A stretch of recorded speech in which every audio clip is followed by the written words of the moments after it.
effective yung pagwawala po. Kaya sabi ko sa inyo, maganda yung mga pinagagawa ni Sara. Kailangan talaga ni Sara, mga kababayan, na laging nagpipreskon kasi napapabilis yung pagbulusok. Preskon pa more, banta pa more sa ating Pangulong Bongbong Marcos. Lahat dito, mga kababayan, consequences ng kanyang mga aksyon. Bumantot ng bumantot si Sara.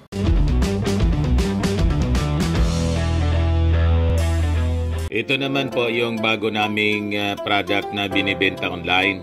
iGlow Serum Whitening po siya. Tingnan ninyo yung epekto sa aking anak na architect before and now. Yung mga inquiries po ninyo, dumiretso na lang kayo sa kanyang Facebook account, Riz Maravillas. Tuloy ang pagsadsad, mga kababayan, ng trust rating po ni Sara Duterte. Ito yung lumabas sa pinakang latest na survey ng Social Weather Station. Siya po yung biggest loser po. Yung mga kaalyado niyang senador, lalo na po si Senator Bato, nagre-ready ng magtanim na lang ng kamote. Kasi naglalaro sa 12, pang 12 na slot, mga kababayan, 12 to 18 slots. At tingin ni Bato, matatalo siya. Deserve na deserve po ng mga Duterte ito at ng kanyang mga minions, mga kaalyado. Ito yung balita. Trust rating ni BP Sara ngayong Disyembre lalong sumadsad, sabi po sa SWS. Ito naman yung report ng Impact Leadership. Sabi ni Senator Bato, I can go home and plant kamote if I don't win.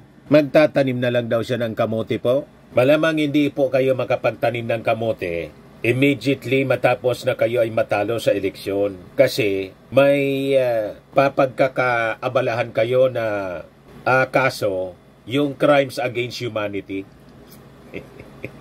Baka sa iwahig.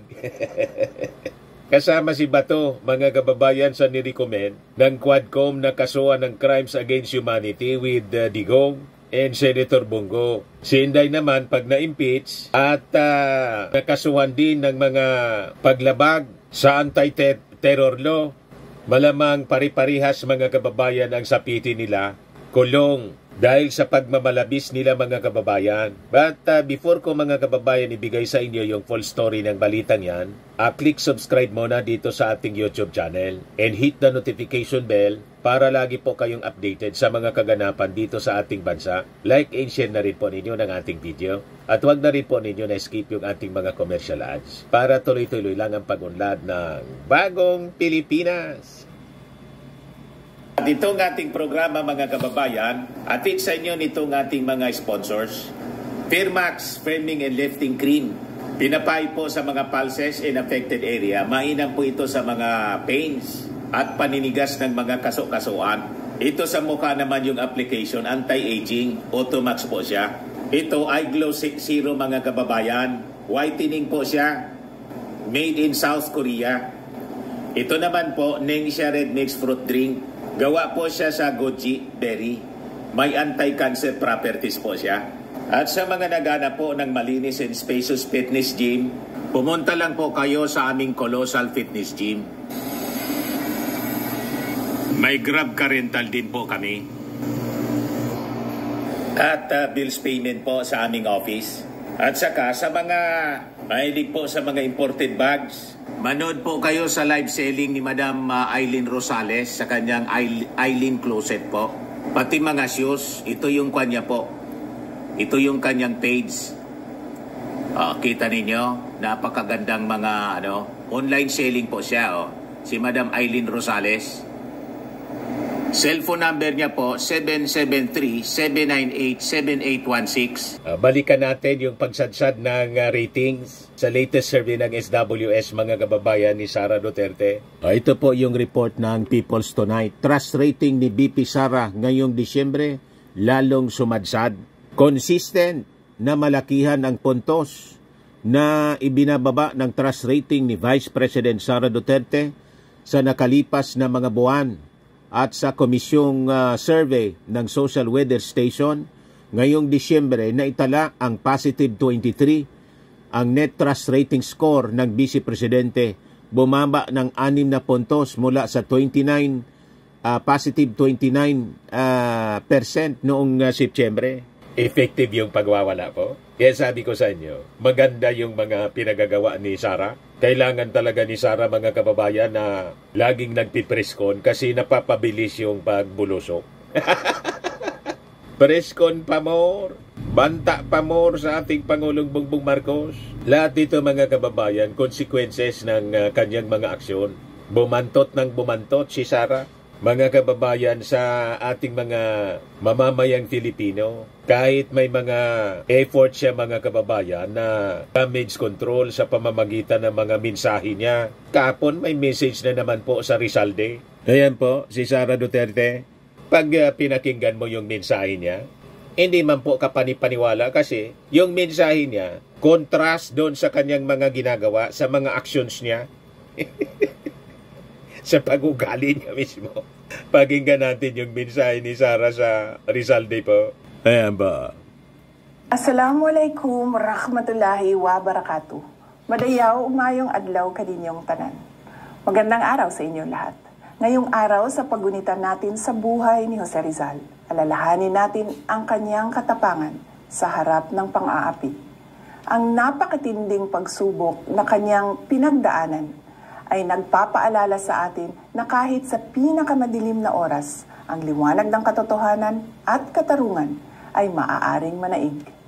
Parangalan natin ang kanyang alaala sa pamamagitan ng paninindigan para sa tama at kolektibong pagsusumikap tungo sa mas makatarungan, pantay at tunay na malayang Pilipinas. Ang lahat ng ginagawa natin ay para sa Diyos, sa bayan at sa bawat pamilyang Pilipino. Syukran. Gusto niyang sumakay sa Rizalde celebration at gusto niyang gamitin yung buhay ni Dr. Jose Rizal na lumaban para sa pang-api ng Espanya. Malabo man po, mga kababayan, na yung buhay niya tulad ni Dr. Jose Rizal kasi siya ngayon na yung sila ng kanyang tatay yung nang-aapi. Binubuli po yung ating presidente mismo. Saan ka nakakitang vice-presidente? Ibuli yung presidente. At si Dr. Jose Rizal, mahinahon po na tao. Never siya na nag-advocate, mga kababayan, ng violensya. Peaceful po yung kanyang pakikibaka. Kaya kontrast yung personality nila, mga kababayan. Kung yun ang intensyon ni Inday, masisense mo sa kanyang mensahe, yun ang kanyang intensyon. Itulad yung kanyang buhay kay Dr. Jose Rizal na naninindigan laban sa pang-aapi. Wala man pong nang-aapi sa kanya. Pabiktim lang siya. Pero walang nang-aapi sa kanya. At hindi tayo nasa kadiliman. Ang nasa kadiliman silang mag-ama. Kasi pinili nila ang kadiliman.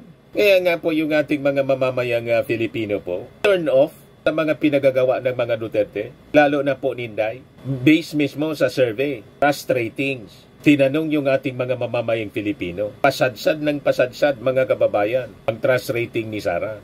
Yan sabi rito, sa nationwide survey na ginawa ng SWS, nitong December 12 to 18, natukoy na 52% ng mga respondents ang nagsabing pinagtitiwala nila si BP Sara. 17% ang undecided, habang 29% ang kaunti ang tiwala sa Vice Presidente.